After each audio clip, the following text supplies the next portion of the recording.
Mr. Suhas Chakma, you saw the report. And one of the two, three things which stood out was, I mean, we are discussing about weapons, we are discussing about, weapons looted or weapons given, the quality of the weapons. But the country made weapons, the improvisation is also pretty much on display there. The RPGs with a range of 1.5 kilometers being assembled by people. I mean, do they really need to loot the guns with the kind of wherewithal that is available there? The bullets have been found. What do you have to say about this aspect of the war? See, people are fully armed. In any armed conflict situation, it is not possible fast to disarm. Any government which states or anybody who state say that, fast disarmament has to take place, it shall never take place. It doesn't work out in that manner. So that is what I was talking about. I was only commenting the way people are trying to justify the use of the arms from the government, because they are saying the rusted weapons, they cannot be used when the substituted weapons are there and etc. The only issue here is that state cannot in any manner participate or be you know relaxed, or there should not be any kind of laxity where the arms of the state could be used for fomenting the conflict which is already there. So I'm just trying to highlight the people who have been saying that the rusted weapons and etc. That look, don't justify the looting of the arms, saying that they are rusted, they cannot be used. It's a disservice. It's such a disservice to the entire problem, or the suffering of the people. Now, on the ground situation, what we are not realizing and people are not taking into consideration is that now you have seen this interview from the hills, and it was very clear. He said, "We only allow the Assam Rifles, we only allow the Central Security Forces, we only allow the journalists and etc. or the verified, villagers." Now, if a country is governed by the rule of law, if the sovereign, if any government which has any self-respect, can they allow this kind of, security checkpost by citizens, by people holding arms to remain in place? Obviously not. So what does it indicate? It indicates that Manipur is a failed state. The government doesn't exist, not only the state government, but also the central government of India.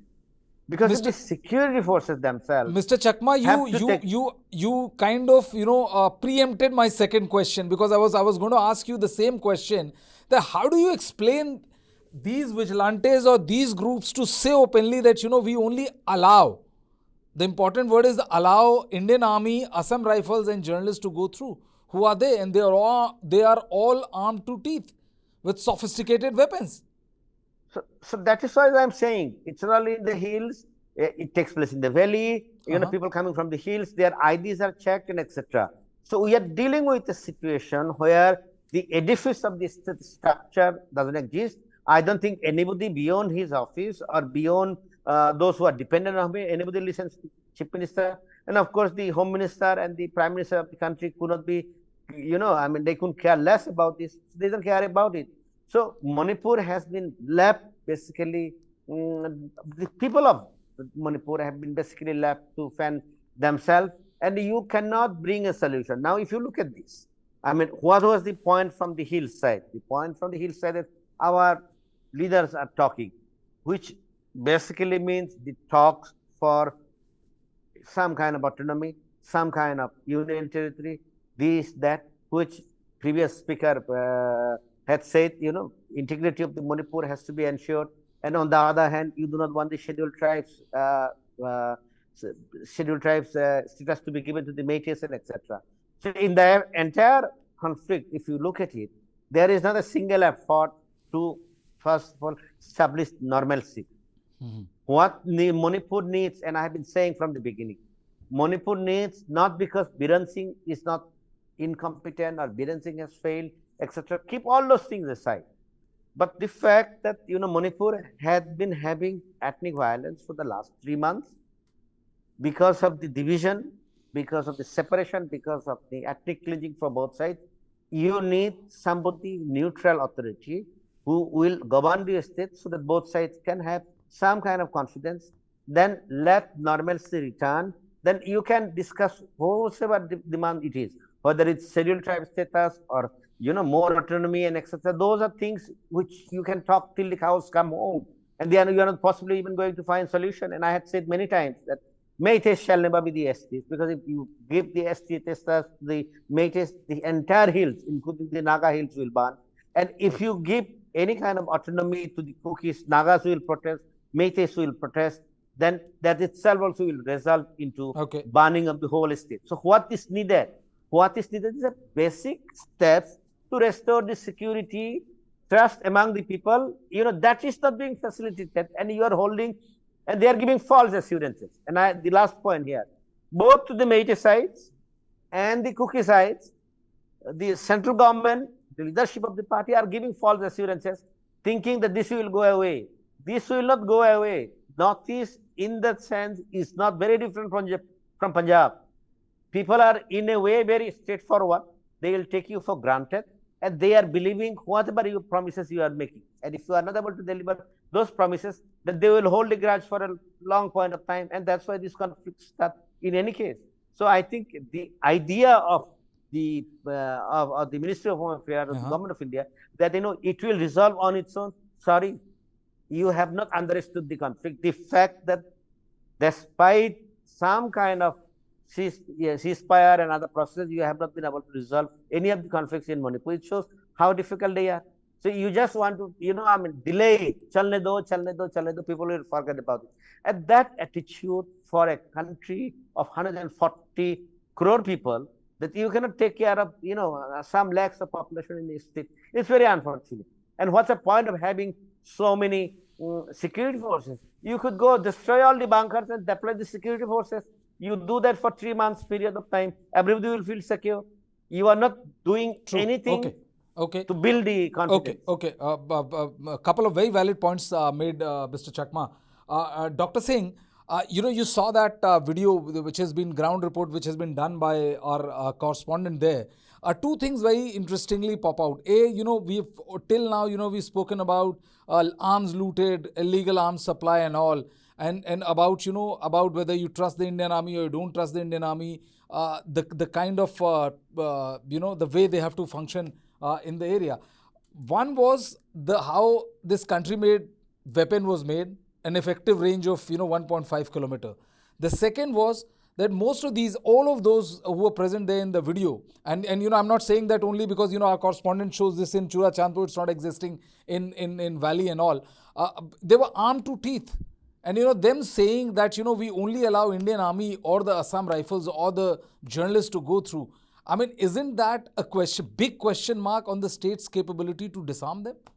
Or the word disarmament, I'm sorry, just take 10 more seconds. Or the word disarmament is just a joke in Manipur. Yeah, this is what I have already discussed with some of the intelligent expert in the previous show in your TV show and news shows.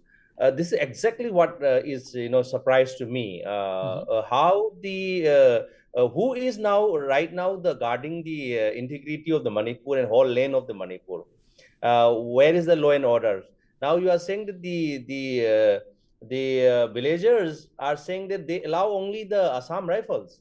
Now the big question is that the Valley people are asking the same questions. Why the Assam Rifles are defending them and why they have so much close relation with them? That is another big questions to people. The narratives are, I'm not saying the Assam Rifles are not doing for the country, but the point is the question. They are allowing the Assam Rifle, and the same thing is happening in the Valley, that the Assam Rifles having a hand with them in whole the conflict and controlling the conflict. Now, how many bunkers has been destroyed in the hill area is one question, and how many bunkers are destroyed in the valley area in last 2.5 months? That thing has to be clearly say by the government. And the surprising part is the Now, law enforcing agencies are not controlling the valley and the hills. Rather the villagers are controlling their own land.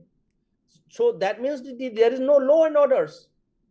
I'm not Absolutely. talking about the hills and the valley. There is Valley. no law and Absolutely. orders. Your central government, the agencies are helpless. Your state governments are helpless in this way, and you can see so many people with arms. You are showing only one area. If you roam around, you will find so many. I'm not talking about only the hills. You are showing the Chuchampur area. I know by face and by name they belongs to some area in the Chuchampur that way. But since they are armed and you are not objecting, even if Assam Rifle may visit there or may any force maybe visit there, they are not stopping it. That means they are not stopping. Rather, they will direct you whether you have to go to this direction or that direction. So that means every law and order situation are controlled by this armed men, whether they are saying whether the village defensive force or any kind of things. So that is surprising. And let me tell you, if this is the case in the porous area, in the border, what will happen in this country? My question is that if this Exactly. behavior is the same behavior the Indian force are doing it in the porous border, what will happen? Absolutely, that's a very valid question raised, Dr. Singh. Mr. Suhas, I would like to understand one thing. I can understand that that the army cannot, without AFSPA, they cannot control the situation to a level which is required.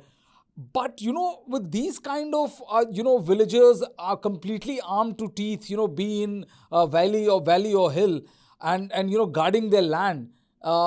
How do you expect the situation to normalize? Before you came, Rami Niranjan Desai was there, Mr. Yashowardhan Azad was there. How does other aspects, like the civil society or the normalization of the course happens? I mean, it is hardening of the situation by every passing hour. Well, as I said, I mean, just to repeat the particular points, is, I mean, the normalization will take place if you could show at the level of the political leadership that they are at least sitting across the table, discuss, not agree.